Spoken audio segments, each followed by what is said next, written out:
Salam sejahtera saudara-saudara yang berpengharapan.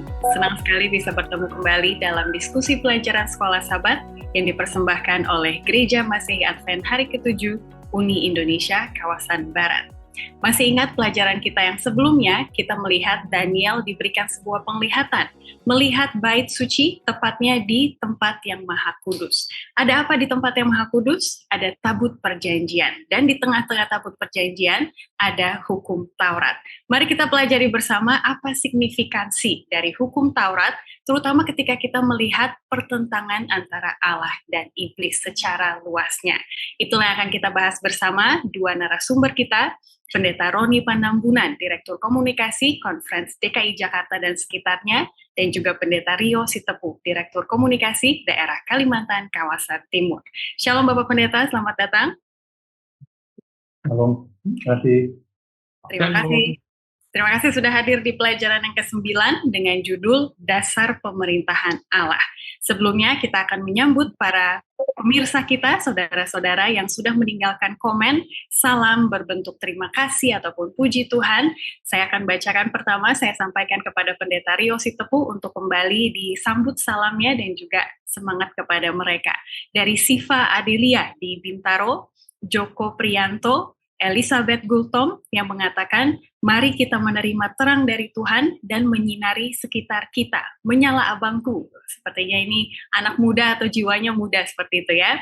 Berikutnya dari Gereja SDA Tambulion Kota Belut di Sabah bernama Andrew Talut mengatakan, pembelajaran Sekolah Sabat yang senantiasa saya tunggu-tunggu sangat membantu untuk memahaminya.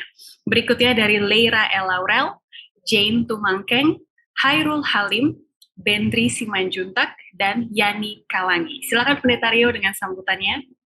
Shalom kepada semua teman-teman orang muda, khususnya yang ya seperti Siva, Joko, Elizabeth, Andrew yang ada juga di Sabah, Jen, dan semuanya yang tidak akan mendapatkan sembuhan satu persatu. Senang sekali bisa dari waktu ke waktu belajar bersama-sama. Mari terus mengikuti kegiatan ini dan kita akan belajar bersama-sama. Tuhan memberkati. Amin. Karena Pendeta Rio juga Direktur Pemuda Advent, begitu ya. Jadi semangatnya sekarang dikhususkan kepada orang muda. Baik, Pendeta Roni Panambunan, ada dua komen yang saya mau highlight. Datang dari Gereja Damai di Sabah, Malaysia juga, dari Paulen Lim mengatakan, beberapa sahabat saya susah buka phone saya. Tiada line, hari ini pun putus-putus. Tapi puji Tuhan selalu mengikuti dari pekan ke pekannya. Dan juga dari Bapak Bambang Eko yang mengatakan, kiranya ini menjadi salah satu tuntunan dan suatu pengharapan bagi kami. Terutama di pelajaran yang lalu kita membahas mengenai terang dari bait suci. Semoga kita juga memancarkan terang yang sama kepada orang-orang di sekitar kita. Apa komen dari Pak Pendeta Roni Panambunan untuk menyemangati para pemirsa yang belajar firman Tuhan dari pekan ke pekan?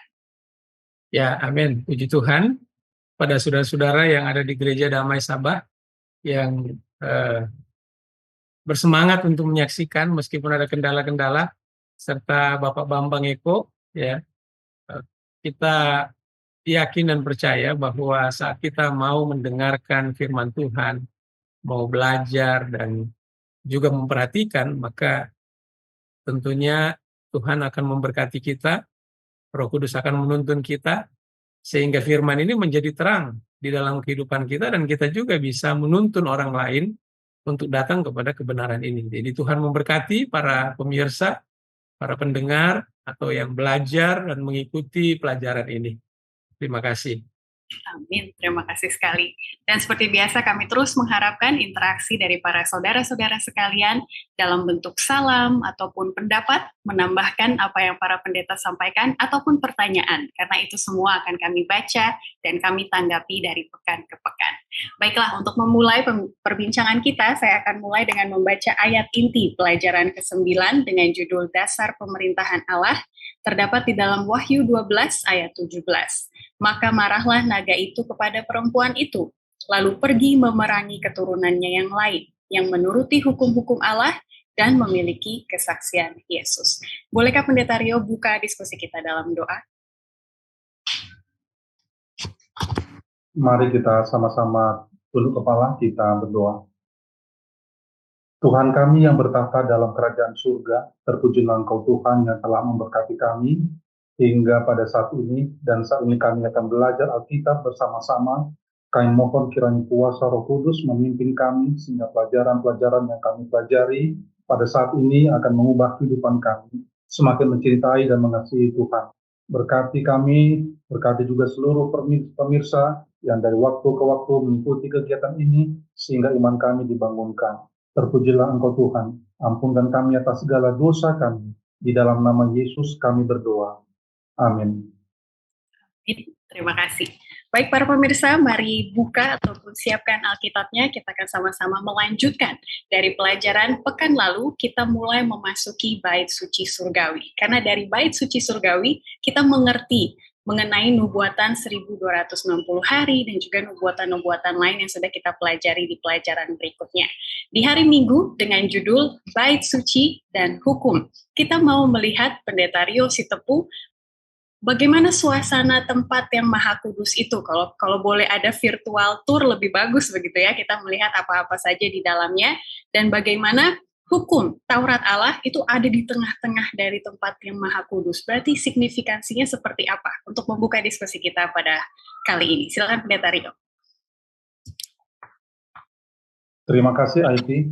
Pelajaran kita pada hari Minggu ini berbicara tentang bait suci dan hukum. Kalau kita mau lihat sedikit pada hari Sabtu, ini berbicara tentang pertentangan yang terjadi antara yang benar dan juga yang salah. Kemudian salah satu hal yang ingin ataupun diharapkan oleh setan adalah penghormatan kepada setan. Ya, inilah yang diharapkan oleh setan. Kemudian kalau kita masuk kepada pelajaran hari Minggu ini, kenapa bait suci itu penting? Ya, kalau kita pelajari di pelajaran pada hari Minggu ini, ada satu hal yang penting di bait suci ini. Waktu Tuhan memberikan kepada Musa, kami contoh ya, 2 loh batu yang bertuliskan 10 perintah Tuhan. Jadi di 10 perintah Tuhan itu dituliskan oleh Tuhan dengan jarinya sendiri. Dan kemudian kalau kita lihat Tuhan memerintahkan Musa untuk menyimpan dari 2 loh batu itu di dalam tabut perjanjian yang berada di dalam bilik Maha Kudus di bait suci. Jadi kalau kita lihat pelajaran pada minggu ini kenapa bait suci menjadi salah satu sasaran daripada setan, penyerangan setan? Karena ternyata di bilik, maksudnya di bait suci itu ada satu karakter Allah yang dituliskan di dalam 2 loh batu yang kemudian disuruh oleh Allah untuk ditempatkan di tabut perjanjian itu, dan itu tempatnya di bilik Maha Kudus di bait suci.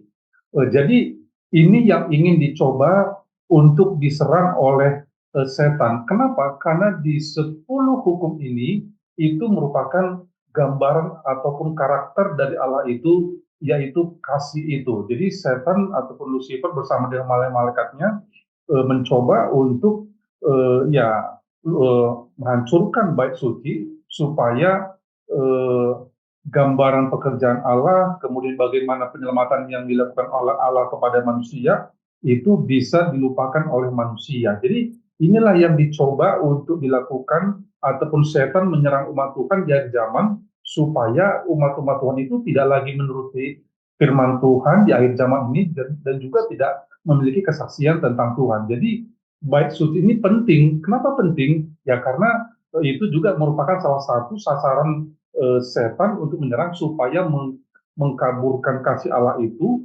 supaya orang lain tidak tidak melakukan apa yang diperintahkan Tuhan sesuai apa yang ada di 2 loh batu tersebut yang menggambarkan kasih ataupun karakter Allah itu sendiri. Mungkin itu yang bisa saya sampaikan, Aidi. Ya, terima kasih sekali Pendeta sudah mengawali diskusi kita dengan baik, dan memang rentetannya panjang begitu ya. Ketika setan mau menyerang hukum Allah, berarti itu juga menyambung yang satu lagi, dan yang satu lagi. Contohnya Pendeta Roni Panamunan di bagian pelajaran kita hari Minggu bawah mengaitkan kepada hari Sabat, begitu ya. Menyerang hukum Allah berarti kita juga menyerang integritas hari Sabat. Menyerang integritas hari Sabat berarti menyerang kebenaran akan penciptaan, gitu ya. Menyerang penciptaan berarti menyerang adanya Sang Pencipta, gitu. Jadi bagaimana Pendeta Roni mau menambahkan, memang inilah esensi apa yang menjadi pertentangan antara Allah dan setan gitu ya, mau merobohkan kealahan tersebut. Silakan Pendeta Roni. Ya, terima kasih banyak. Jadi memang kalau kita perhatikan bahwa tujuan iblis ini sejak semula kan pertama kali Lucifer ini adalah menentang Allah. Kemudian sasaran utama dari setan adalah soal penyembahan kepada Allah. Itulah sebabnya pekabaran 3 malaikat dalam Wahyu 14 ayat 6 sampai 12 jelas di sana ini soal penyembahan. Nah, soal penyembahan, setan tidak mau kita itu menyembah Allah kita. Setan mau menjauhkan kita dari hukumnya, karena hukum itu memberitahukan kita tentang siapa yang kita sembah, yaitu pencipta kita. Jadi memang pelajaran kita saat ini sangat menarik karena ini akan menunjukkan satu hubungan yang tidak dapat dipisahkan seperti mata rantai antara bait suci, hukum Allah, hari Sabat, dan kondisi kita sekarang ini. Bahwa kita pun saat ini ya, akan menghadapi yang namanya krisis dari tanda binatang. Dan inilah yang perlu diingat, diberitahukan kepada umat Tuhan, kepada pendengar sekalian bahwa pelajaran ini sangat-sangat penting karena ini sehubungan dengan bagaimana usaha setan untuk menjauhkan kita dari menyembah Sang Pencipta, menyembah Allah yang benar. Dan itu sangat erat hubungannya dengan hari Sabat. Demikian. Ya, amin. Terima kasih. Jadi para pemirsa boleh dilanjutkan perenungan dan juga diskusinya, apalagi doktrin-doktrin yang kita tahu yang berasal dari firman Tuhan, yang juga berkenaan seperti mata rantai tersebut ketika kita merendahkan hukum Allah gitu ya, ataupun konsep dari bait suci yang sebenarnya. Baik, terima kasih. Kita akan lanjut ke pelajaran hari Senin, kali ini berjudul Kekekalan Hukum Allah. Kita mau melihat, Pendeta Rio Sitepu, apa hubungannya hukum ini dengan saya? Sepertinya yang bertentangan kan Allah dan juga setan, begitu ya. Jadi bagaimana kita mau mengambil posisi atau merelevansikan diri kita dengan hukum Taurat yang sedang ditentang oleh setan ini. Silakan Pendeta. Pelajaran hari Senin ini tentang hukum Allah itu yang kekal, ya. Hukum yang kekal itu tidak akan pernah berubah. Kalau manusia bisa saja berubah. Hari ini dia seperti ini, besok bisa berubah.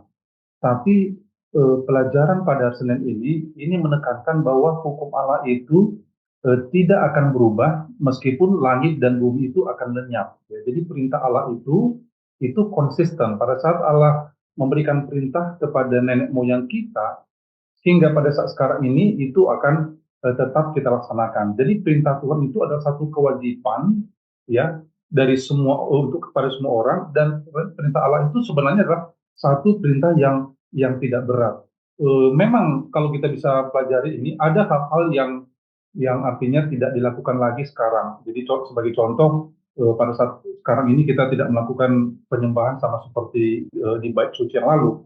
Tetapi kita ingat bahwa Allah tetap ya memiliki yang namanya hukum moral, yaitu 10 hukumnya. Seperti saya sampaikan tadi, 10 hukum ini adalah karakter Allah, gambaran kasih Allah kepada manusia. Jadi 10 hukum itu yang kita juga sebut sebagai 10 perintah Allah, hukum moral, itu adalah hukum yang akan selalu ditegakkan oleh Allah, yang akan tetap ada kekal sampai Yesus datang yang kedua kali pun itu akan tetap menjadi satu karakter daripada Allah itu sendiri. Jadi 10 perintah Allah itu dia tidak akan pernah berubah. Jadi seperti yang disampaikan oleh tadi hamba Tuhan Pendeta Roni, di 10 perintah Tuhan itu ada hukum tentang hari Sabat, itu tentang penyembahan, ya.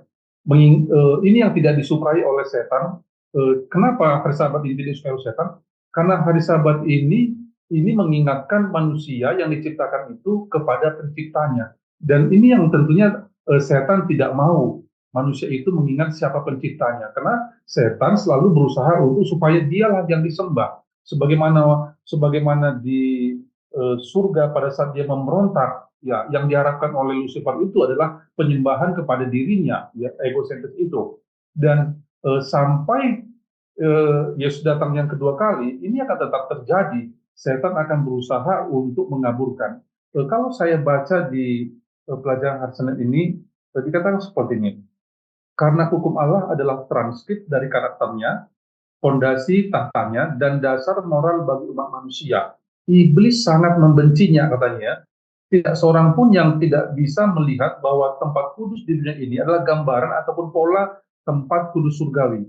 Hukum yang disimpan dalam tabut yang di tempat kudus duniawi adalah salinan yang tepat dari hukum yang ada di dalam tabut di tempat kudus surgawi. Jadi kalau kita lihat pelajaran hari Senin ini, ya jelas sekali dikatakan setan itu tidak suka, katanya ya, kalau manusia itu yang merasakan karakter Allah, melihat karakter Allah, sehingga dia sangat membenci daripada hukum itu. Dan satu hal yang bisa membuat manusia itu bisa meninggalkan Allahnya, yaitu dengan cara mengubah hukum itu, ya. Jadi mengubah hukum itu, dan ini nanti kita akan pelajari pada hari-hari selanjutnya di pelajaran sekolah sahabat kita dalam minggu ini. Jadi ini penting sekali. Hukum Allah itu tidak akan pernah berubah sampai kapanpun, walaupun ada yang berusaha untuk mengubah hukum itu. Karena Allah itu adalah Allah yang teratur, dan Allah itu adalah Allah yang tidak akan mengubah-ubah hukumnya sesuai dengan apa yang diinginkan, seperti itu.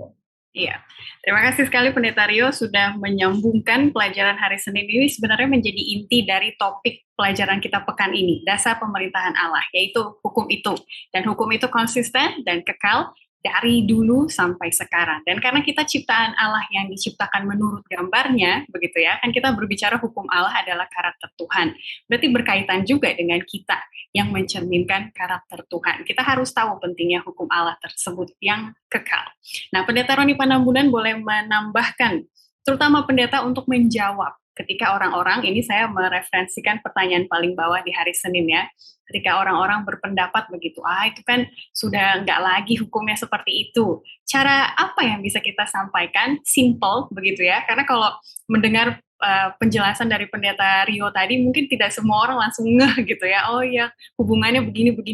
Kita mengerti sebagai orang yang sudah belajar, tetapi kepada mereka yang belum berpengetahuan lebih, apa yang bisa kita sampaikan terhadap argumen tersebut?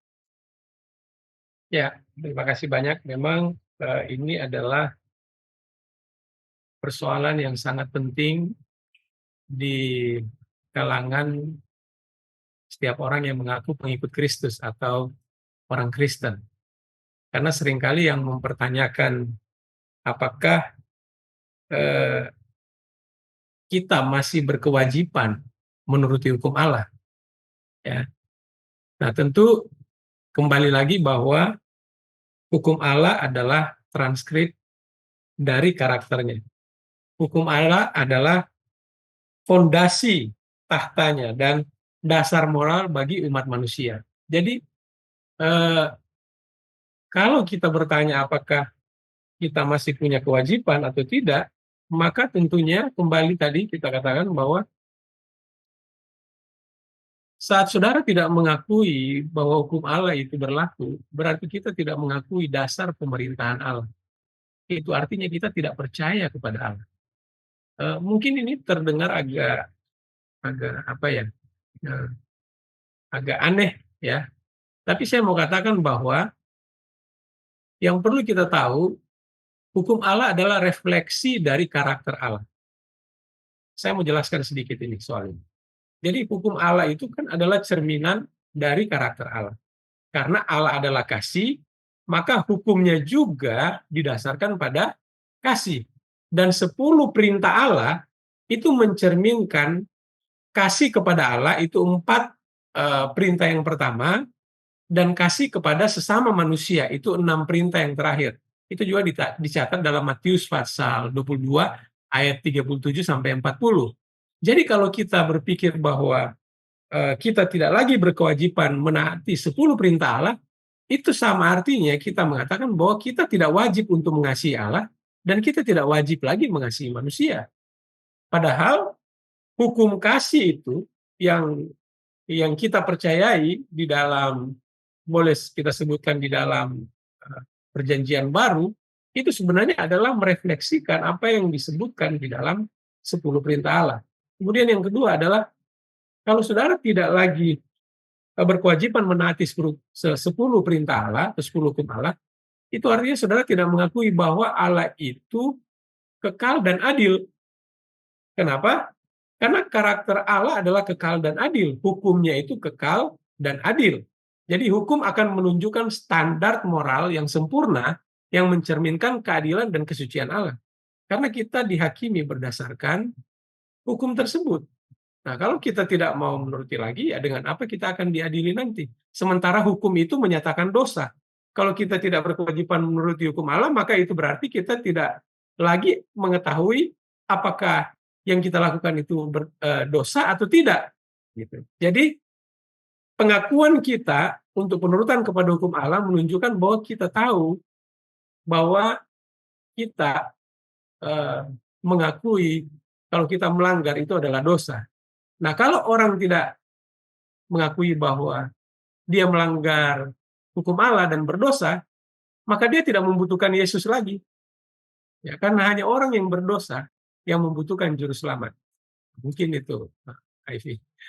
Ya, terima kasih Pendeta. Saya jadi teringat dulu pernah mengikuti satu KKR dan di situ pendetanya membuat suatu diagram, begitu ya. Dia katakan kalau tidak ada hukum, ya tidak ada dosa, begitu kan? Karena dosa ditentukan oleh hukum Allah tersebut.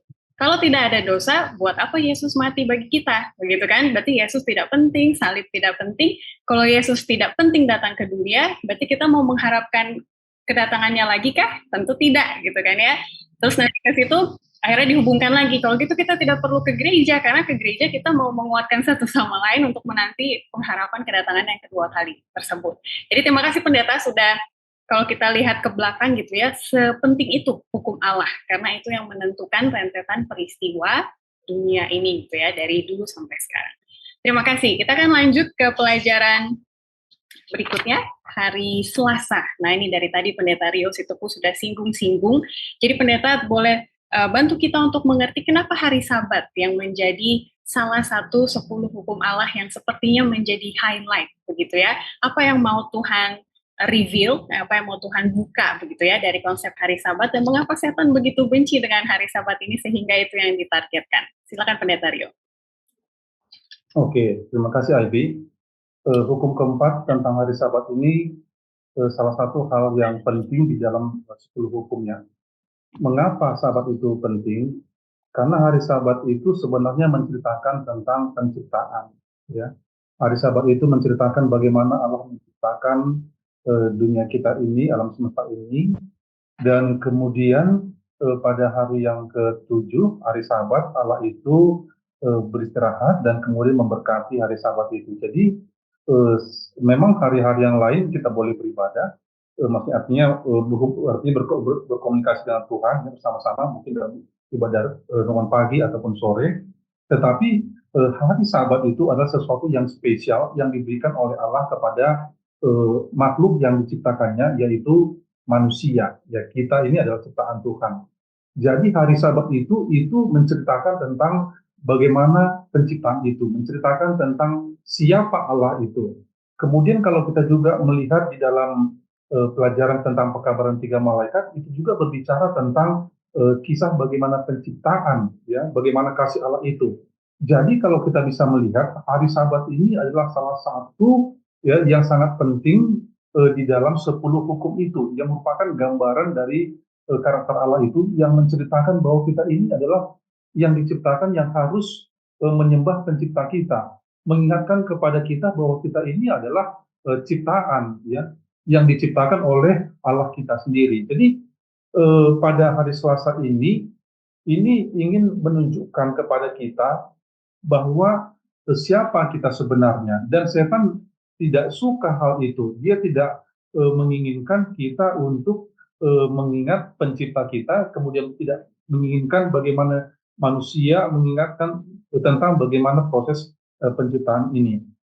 Jadi hari Sabat itu penting ya. Kenapa hari Sabat itu penting? Karena sebenarnya hari Sabat itu merupakan simbol ya, simbol kita beristirahat dari pekerjaan kita, kemudian simbol bagaimana kita bergantung kepada Tuhan, simbol bagaimana keselamatan itu hanya datang daripada Allah sendiri, dan simbol bagaimana kita selalu mengingat Tuhan. Jadi kalau kita lihat di pelajaran hari Selasa ini, ya dalam pekabaran Wahyu pasal 14 juga di sini, ini penting sekali. Saya mau baca sedikit sini katanya. Sahabat adalah tanda kesetiaan khusus kepada Sang Pencipta. Jadi, wah, ini bagus sekali ya. Sahabat itu tanda kesetiaan, gitu. Jadi kalau seandainya seseorang, contohnya di sekolah, misalnya contoh ya, kita SMA. SMA itu yang pria itu tidak diizinkan untuk rambut gondrong gitu, rambutnya harus rapi. Kemudian kalau saya pergi ke sekolah dengan rambut gondrong, ya artinya saya sedang melanggar aturan. Tidak ada hubungannya memang rambut gondrong dengan contohnya rambut pendek tentang kepintaran, nggak ada hubungannya. Tetapi itu artinya kita sedang mengikuti aturan yang berlaku. Sehubungan juga dengan hari Sabat ini. Kenapa hari Sabat itu penting? Ya karena itu adalah hari yang dikhususkan oleh Allah, hari yang diberikan oleh Allah kepada kita supaya kita memiliki hubungan dengan Tuhan. Jadi Sabat itu menceritakan tentang kesetiaan kita, berbicara tentang penurutan, dan berbicara juga tentang bagaimana kita mengakui bahwa kita ini adalah bukan siapa-siapa, kita ini adalah makhluk ciptaan Allah yang telah diselamatkan oleh Allah itu sendiri. Seperti itu aja. Iya, makanya sampai-sampai ada seseorang yang mengatakan kalau tidak menyucikan hari Sabat berarti dia tidak tahu diri, begitu ya, karena dia tidak tahu dia ciptaan siapa atau apa sih tujuan hidup. Itu semua bisa kita pelajari di doktrin penciptaan tersebut ya Pendeta. Terima kasih sekali. Nah Pendeta Roni Penambunan, ketika kita membahas mengenai hukum dan terutama hari Sabat, maka ada satu istilah yang muncul, yaitu legisme alias legalisme, begitu ya. Padahal di pelajaran hari Selasa ada kata yang mengatakan Sabat adalah simbol kasih karunia, bukan legisme. Bagaimana kita mematahkan konsepsi orang, Pendeta Roni, bahwa hukum Allah itu bukan legalisme, hukum Allah itu kasih karunia, gitu. Silakan Pendeta Roni. Baik, terima kasih Ivy. Jadi begini, kenapa memelihara Sabat itu seringkali dipandang sebagai legalisme oleh beberapa orang? Itu karena mereka salah paham tentang apa yang sebenarnya dimaksud dengan memelihara Sabat dan apa sebenarnya motivasi di balik tindakan tersebut. Jadi orang banyak salah paham. Nah, saya mau berikan beberapa alasan. Yang pertama, kenapa mereka melihat bahwa memelihara Sabat itu dianggap sebagai legalisme? Karena pertama, fokusnya kepada peraturan lahiriah. Jadi seringkali beberapa orang melihat bahwa memelihara Sabat itu adalah tentang mengikuti serangkaian aturan lahiriah tanpa memahami makna rohani di baliknya. Ya.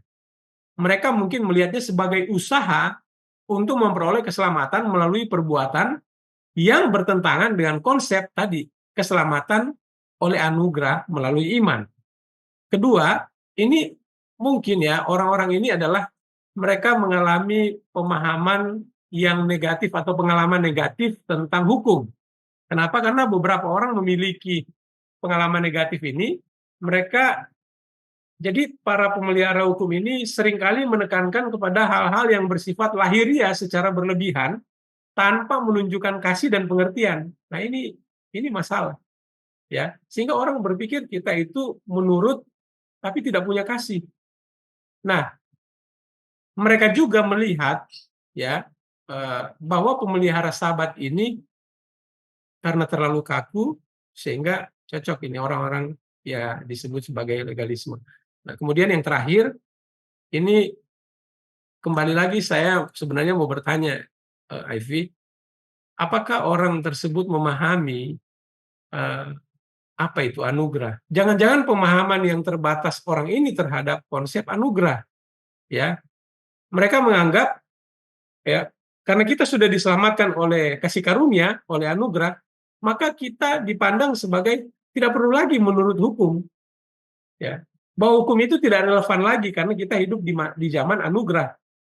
Nah, ini perlu diingat bahwa kalau kita sudah diselamatkan oleh anugerah melalui iman, seperti yang saya yakini, maka kita wajib menurut hukum. Kita wajib memelihara Sabat, bukan usaha untuk memperoleh keselamatan, tetapi merupakan respon kasih kita dan ketaatan kita kepada Allah yang menyelamatkan kita. Jadi, Karena anugerah Allah saya diselamatkan, dan karena kasih saya kepada Yesus saya menurut perintahnya. Sebagaimana di Yohanes 14 ayat 15. Ya, jikalau kamu mengasihi aku, turutlah segala perintah. Dan ingat, kasih itu harus menjadi motivasi. Memelihara Sabat didasarkan pada kasih kepada Allah dan keinginan untuk mengikuti perintahnya, bukan sebagai cara usaha untuk membenarkan diri atau supaya selamat. Kita memelihara Sabat karena kita sudah diselamatkan. Dan yang terakhir mungkin yang saya mau katakan adalah kita butuh waktu beristirahat dan bersekutu dengan Allah. Dan hari Sabat akan mengarahkan kita kepada Sang Pencipta. Ya, kembali saya katakan Wahyu 14 ya adalah pekabaran bagi kita di zaman akhir ini. Ini memanggil semua manusia, termasuk saya dan saudara, untuk beristirahat di dalam kasih dan pemeliharaan Allah setiap hari Sabat. Jadi ini adalah panggilan penyembahan. Jadi mungkin itu yang saya bisa sampaikan, bahwa ini bukan legalisme, tapi ini kita memelihara Sabat karena kita dimotivasi oleh kasih Allah, oleh kasih Yesus. Karena kita diselamatkan oleh anugerah, maka respon kita terhadap keselamatan oleh karena kasih karunia, kita menuruti hukum-hukum Tuhan. Demikian. Yes. Jadi untuk yang masih salah paham, ada baiknya juga diberikan link video ini begitu ya, khususnya di pelajaran hari Selasa tadi. Semoga kita jadi bersyukur karena kita melihat ketika kita belajar bait suci dan hukum Allah, maka terbuka wawasan kita dan juga iman kita begitu ya untuk melihat cara kerja Allah di hidup kita ataupun di dalam Alkitab yang kita baca. Dan itu juga sudah menjawab pertanyaan nomor 2 di hari Jumat. Bagaimana pemahaman tentang penghakiman dan hukum Allah selaras dengan fakta bahwa kita diselamatkan oleh kasih karunia saja. Baik, kita lanjut ke hari Rabu dengan judul Tanda Binatang. Berpindah dari Allah dan juga hukumnya, Pendeta Rio Sitepu, kita mau melihat musuh Allah, begitu ya, setan. Siapa yang jadinya diserang begitu? Dia mau menyerang Allah, tapi mungkin terlalu hebat gitu ya, sulit. Jadi ada sekumpulan orang-orang yang memiliki karakteristik ataupun sifat tertentu yang mau diberikan tanda binatang oleh setan tersebut. Silakan Pendeta Rio dengan penjelasannya. Oke, pelajaran hari Rabu ini kita akan belajar tidak hanya dari Wahyu pasal yang ke-12, tetapi ini juga belajar dengan Wahyu pasal 13 dan juga Wahyu pasal yang ke-14. Kalau di Wahyu pasal 12 ini berbicara tentang bagaimana pertentangan kosmis antara Kristus dan iblis, dan kemudian di Wahyu pasal yang ke-13 ini kita berbicara ataupun belajar tentang munculnya dua kekuatan, baik yang muncul dari laut maupun muncul dari darat. Kalau kita berbicara tentang binatang yang keluar dari laut, ini merupakan kisah yang sama juga yang terdapat di dalam Daniel pasal yang ke-7. Ini berbicara tentang 3,5 masa, ataupun mungkin kita lebih terjemahkan ke 1260 tahun. Jadi binatang dari dalam laut ini adalah satu kekuasaan yang mengubah waktu dan juga hukum Allah. Jadi kekuatan ini muncul untuk mengubah ya apa yang telah Allah buat kepada manusia. Jadi munculnya binatang ini kita sebut juga tanduk kecil. Dia mengubah perbaktian yang tadinya perbaktian pada hari Sabat, dia mengubah ke perbaktian kepada hari Minggu. Jadi dari segala zaman itu, setan berusaha untuk mengalihkan ataupun mengaburkan firman Tuhan itu dengan cara ya mungkin beberapa cara. Tapi di hari Rabu ini kita diingatkan bahwa kekuasaan palsu itu ataupun setan itu sedang mengubah hukum Allah, dan sekarang ini sudah diubah, di mana tanduk kecil itu mengubah hari perbaktian dari hari Sabat ataupun hari Sabtu kepada hari Minggu. Saya bacakan kutipan di hari Rabu ini, kata seperti ini: satu-satunya bagian dari 10 perintah hukum Allah yang berhubungan dengan waktu adalah perintah keempat. Gereja ini telah berusaha untuk mengubah hari ibadah dari hari Sabtu, hari ke-7, menjadi hari Minggu, hari pertama di dalam sepekan. Jadi tanduk kecil itu mengubah hukum Allah. Ya, jadi itulah tanda hukum tanda kekuasaan palsu itu, yaitu mengubah hukum Allah. Jadi siapa yang sekarang ini sedang artinya setan sedang perangi adalah yang diperangi oleh setan adalah umat-umat Tuhan yang sisa yang memelihara hukum Allah itu dan memiliki kesaksian tentang Yesus. Dan siapa dia? Itu adalah gereja masih akan hari ke-7. Seperti itu, Aidi. Terima kasih sekali Pendeta sudah membahasnya dengan singkat, padat, dan jelas. Dan itu teman-teman sudah menjawab pertanyaan nomor 3 di hari Jumat. Bagaimana kita bisa menjelaskan secara simpel bagi orang-orang yang memelihara hari pertama sebagai hari Sabatnya, dan bagaimana memperkenalkan iman kita, begitu ya, tetap pada hari ke-7. Terima kasih sekali. Pendeta Roni, dari nomor 3 di hari Jumat, mari kita bahas nomor 4 di hari Jumat. Di sini mempertanyakan, bagaimana kalau kita mau bermain seperti tanduk kecil tersebut, begitu ya, mau mencoba merubah hukum, apakah hukum rohani atau hukum duniawi, dan bagaimana kita berhubungan dengan pemerintah, karena pemerintah yang memiliki kuasa untuk mengubah hukum, supaya kita tidak menjadi tanduk kecil, tapi kita lebih seperti orang-orang yang taat kepada hukum Allah apa adanya. Silakan Pendeta Roni. Baik,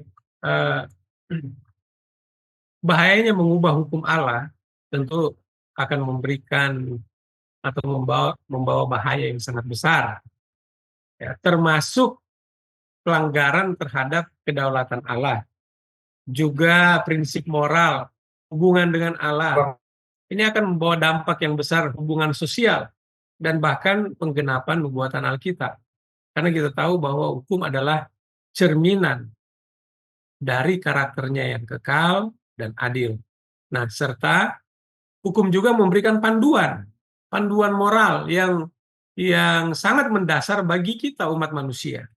Nah, upaya untuk mengubah hukum adalah bentuk pemberontakan terhadap otoritas Allah.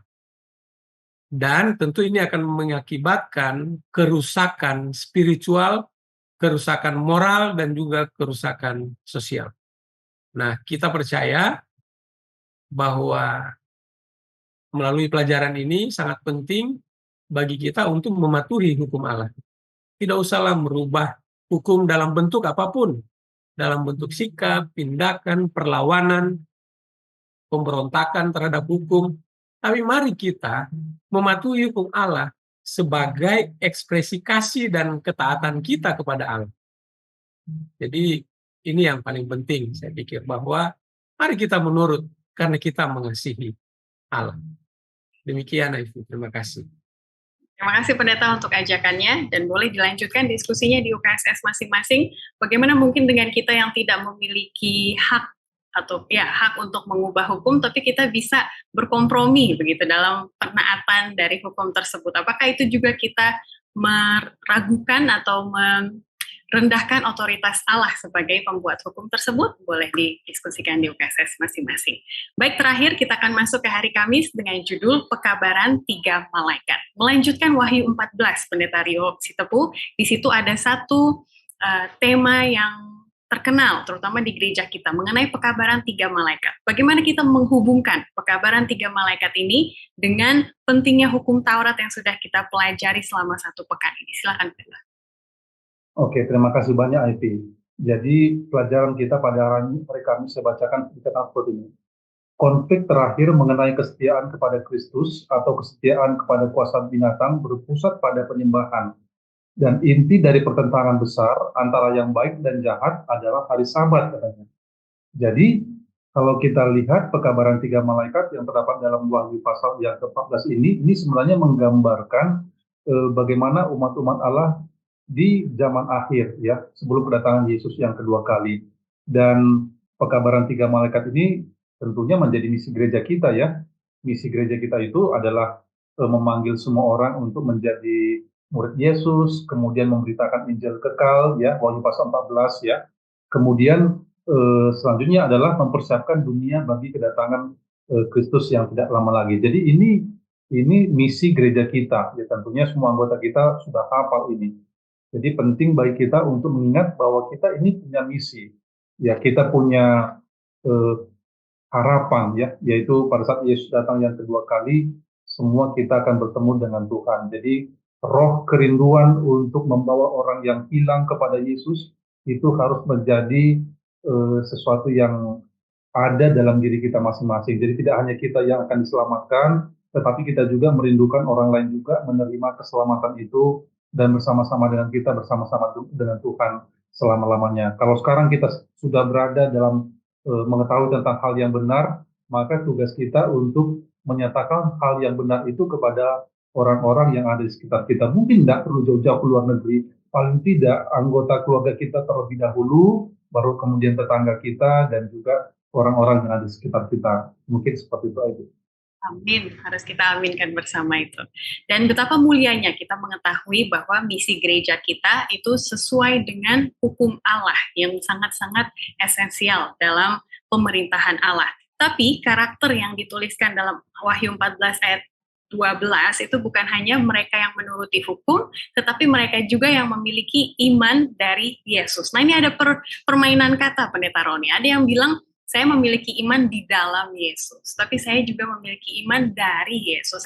Yang mau kita inginkan itu yang mana, gitu Pendeta, dan apa bedanya dan apa maknanya? Silakan. Ya, memang kalau kita lihat iman kepada Yesus dan imannya Yesus ini memiliki perbedaan yang halus ya, halus dalam makna, dan kalau kita memahami ini akan memperdalam apresiasi kita terhadap iman Kristen. Mungkin saya bisa sedikit menjelaskan ya. Iman kepada Yesus. Nah, iman kepada Yesus ini mengacu pada kepercayaan dan keyakinan pribadi yang ditempatkan seseorang kepada Yesus Kristus sebagai juru selamat pribadi, ya, dan Tuhan mereka. Iman ini akan melibatkan atau mempercayai kehidupan, kematian, dan kebangkitan Yesus, serta mengandalkan untuk keselamatan dan hidup kekal. Tentu ada dasarnya, dasar Alkitabiahnya kita bisa lihat dalam Yohanes 3:16 dan juga Yohanes 16 ayat 31. Percayalah kepada Tuhan Yesus Kristus dan engkau akan selamat, engkau dan seisi rumahmu. Nah, sementara imannya Yesus ya mengacu pada kesetiaan dan kepercayaan yang Yesus sendiri tunjukkan selama kehidupan dan pelayanannya di bumi. Dan ini mencakup kepercayaannya Yesus yang tidak tergoyahkan kepada Allah, kepada Bapanya, dan ketaatan Yesus yang sempurna terhadap kehendak Bapanya. Nah, tentu ini dia, ya, Evi, frase iman Yesus ini atau yang tadi disebut faith of Jesus ini memang ditemukan di dalam Wahyu 14 ayat 12. Di Wahyu 14 ayat 12 di situ dikatakan yang penting di sini ialah ketekunan orang-orang kudus yang menuruti hukum Allah dan iman, dalam bahasa Indonesia memang disebut iman kepada Yesus, imannya Yesus. Nah, Wahyu 14 ayat 12 ini menunjukkan bahwa orang-orang kudus tidak hanya memiliki iman kepada Yesus, tetapi juga mereka meneladani kesetiaan Yesus dalam hidup mereka. Ya. Jadi iman kepada Yesus itu tidak cukup. Tapi bukan berarti itu tidak penting, itu penting. Tetapi untuk naik ke level yang lebih tinggi, seseorang harus meneladani kesetiaan Yesus dalam hidupnya. Kan ada orang yang mengatakan, ya saya sudah beriman kok kepada Yesus. Tapi dia tidak menurut hukum. Maka kita harus memiliki iman kepada Yesus atau di dalam Yesus, tetapi kita juga harus menaati, meneladani kesetiaan Yesus. Nah, ini yang sangat penting. Nah, mungkin secara singkat perbedaan utamanya adalah objek ya dan teladan. Iman kepada Yesus itu objeknya objek imannya adalah Yesus Kristus. Sementara imannya Yesus ini menekankan kesetiaan Yesus yang berfungsi sebagai teladan saya dan saudara untuk kita ikuti.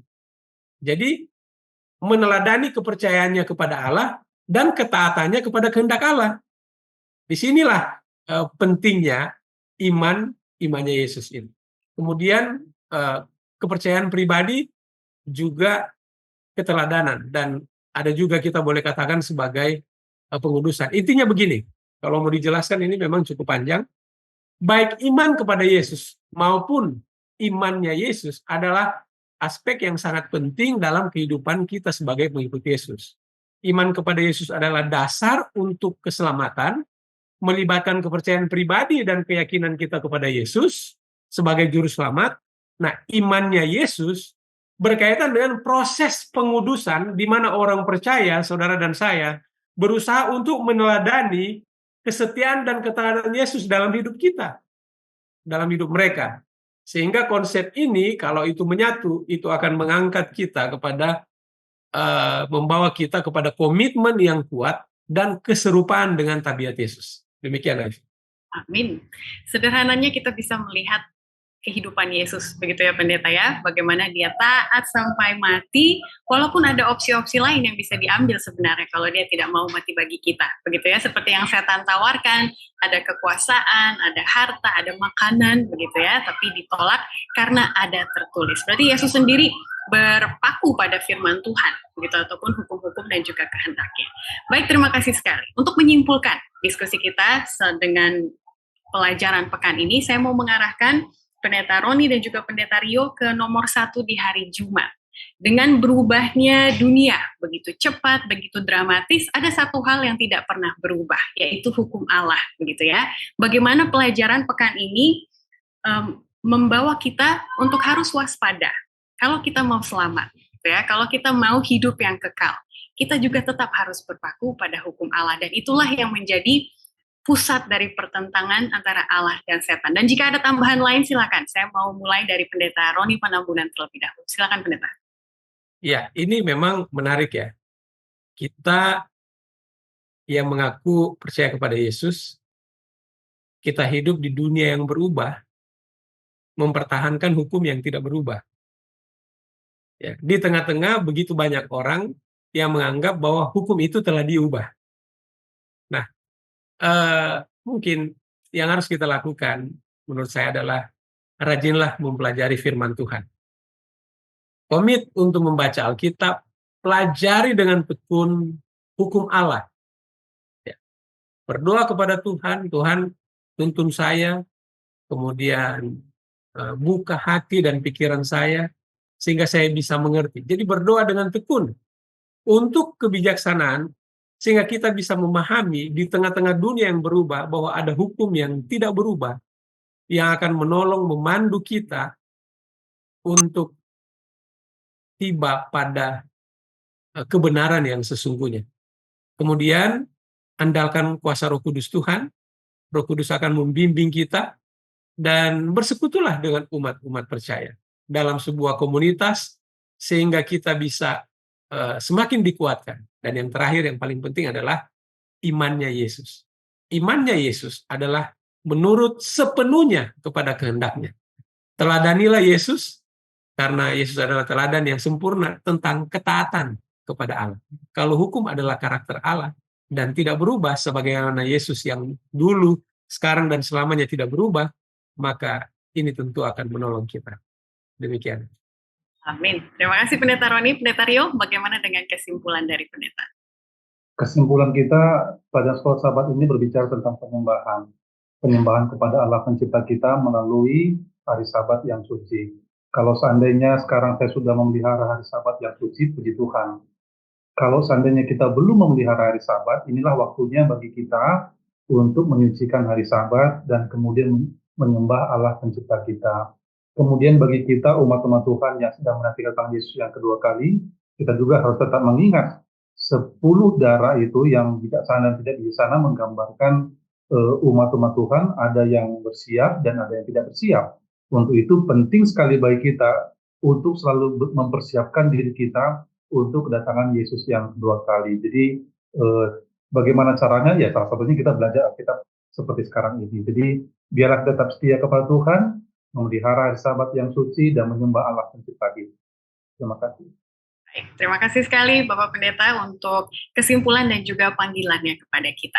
Baik, untuk menghargai para pemirsa yang sudah menanyakan pertanyaan, mari kita tanggapi beberapa pertanyaan, kalau boleh dengan singkat, padat, dan jelas. Karena memang beberapa dari pertanyaan ini sudah pernah disinggung di pekan-pekan sebelumnya. Jadi kami mau mengajak juga pemirsa untuk mengecek, melihat pelajaran-pelajaran berikutnya, siapa tahu ada yang terlewatkan, boleh dipelajari kembali. Baik, pertanyaan yang pertama saya arahkan kepada Pendeta Rio Sitepu, datang dari Bapak Wilson Mahikalo, mengatakan, dari mana dosa dimulai? Karena di Alkitab tidak tertulis di ayat berapa, begitu ya, dosa mulainya dari apa? Silakan Pendeta Rio dengan tanggapannya. Oke, terima kasih banyak Bapak Wilson. Pertanyaannya dari mana dosa dimulai? Alkitab secara tegas menjelaskan kepada kita bahwa dosa pertama kali itu ada di surga, yaitu melalui Lucifer dan kemudian sepertiga malaikat itu pada akhirnya memberontak kepada Tuhan. Kemudian kalau pertanyaan lebih dalamnya, dari mana dosa itu datang? Itu ada sesuatu yang misteri. Nanti kita akan tanya pada saat kita berada dalam kerajaan surga ya, bersama-sama. Seperti itu mungkin Bapak Wilson. Terima kasih sekali Pendeta, dan untuk Bapak Wilson saya mau bantu arahkan ke pelajaran pertama dan kedua dari pelajaran Sekolah Sabat Triwulan ini. Nanti saya akan cantumkan linknya di kolom komen. Lalu berikutnya Pendeta Roni Panembunan dari Bapak Manalu Washington bertanya, Pendeta, mengapa beberapa orang Advent cenderung terpaku pada hitung-hitungan tanggal, padahal Yesus sendiri tidak tahu kapan dia akan datang kembali ke dunia, hanya Bapa yang tahu. Dan ini berangkat dari dua konteks, 1844 yang salah ditafsirkan, begitu ya, dan juga ada satu peristiwa, di tahun 2000 ada beberapa orang Advent yang sudah naik ke Gunung Salak, katanya Yesus mau datang pada waktu itu. Silakan tanggapannya Pendeta. Baik, terima kasih banyak atas pertanyaannya. Benar bahwa di dalam Matius 24 ayat 36, Yesus sendiri yang berkata tentang hari dan saat tidak seorang pun yang tahu, malaikat-malaikat juga tidak, anak pun tidak, hanya Bapa sendiri. Tapi memang di dalam, kenapa ada yang berpikir seperti itu, dalam sejarah gereja Advent sudah disebutkan tadi, sekitar 1840-an, ada gerakan Millerit yang sebenarnya mereka bukanlah bukanlah gereja Masih Advent hari ke-7, karena itu gereja Masih Advent hari ke-7 nanti terbentuk sekitar tahun 1863. Tapi gerakan Millerit di 1840-an menyimpulkan bahwa Yesus akan datang ke bumi ini 1843 dan 1844. Tetapi kita tahu bersama terjadilah kekecewaan besar. Nah, setelah kekecewaan besar, kelompok orang yang setia itu belajar. Ya, kemudian jadilah gereja Masih Advent hari ke-7. Dan sejak saat itu, ini penting ini. Sejak saat itu, gereja Masih Advent hari ke-7 secara resmi menolak upaya untuk menetapkan tanggal spesifik kedatangan Yesus berdasarkan ajaran Alkitab. Gereja Masih Advent hari ke-7 saat ini mengajarkan bahwa kita harus selalu siap dan berjaga-jaga untuk kedatangan Yesus yang kedua kali tanpa mencoba menentukan tanggal spesifik. Ya. Jadi fokus dari gereja adalah hiduplah setia, berjaga-jagalah, turutilah sesuai dengan kehendak Allah, beritakan Injil dan persiapkan diri. Namun, jika ada individu yang mencoba menetapkan tanggal kedatangan Yesus, maka saya berani memastikan itu tidak sejalan dengan ajaran resmi dari gereja Masih Advent hari ke-7. Intinya, sebagai anggota gereja yang menantikan kedatangan Yesus yang kedua kali, kita dipanggil bukan untuk menetapkan tanggal, tapi kita dipanggil untuk setia pada pengajaran Alkitab dan tidak terpengaruh dengan spekulasi dan prediksi yang tidak berdasar. Demikian, Raifi. Terima kasih. Terima kasih Pendeta penjelasannya. Jadi kalau kita mau positive minded gitu ya, kesalahan dan kekecewaan terjadi supaya kita tetap setia dan belajar kembali ke firman Tuhan. Baik, pertanyaan ketiga dari keempat. Pendeta Rio Sitepu, mari kita tanggapi Bapak Hairul Halim yang bertanya, apa yang dikerjakan Yesus sebelum 1844 di Bait Suci Surga? Karena kita fokusnya Bait Suci Surga setelah 1844. Tapi sebelumnya, apa pekerjaan Yesus? Silakan.